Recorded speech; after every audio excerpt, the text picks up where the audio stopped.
Totoo ba ang business sa palaging may risk? Oo, may risk.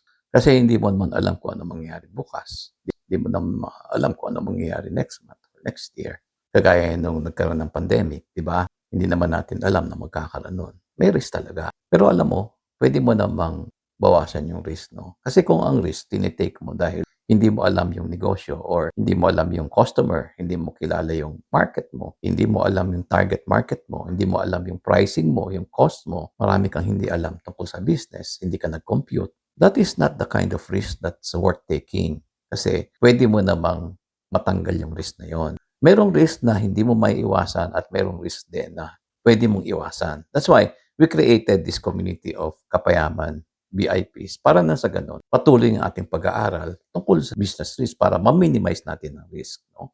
Nagkakaroon tayo ng mga webinars, nagkakaroon tayo ng mga meetups, at meron tayong website kung saan may library na continuous ang pag-aaral mo. You can read the PDF materials, you can listen to the videos, no?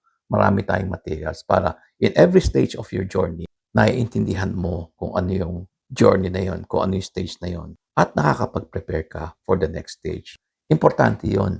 Importante din yung community para sa atin. Kasi ang business, yes, merong risk, pero merong kind of risk na pwede mong iwasan. So join us in Kapayaman VIP.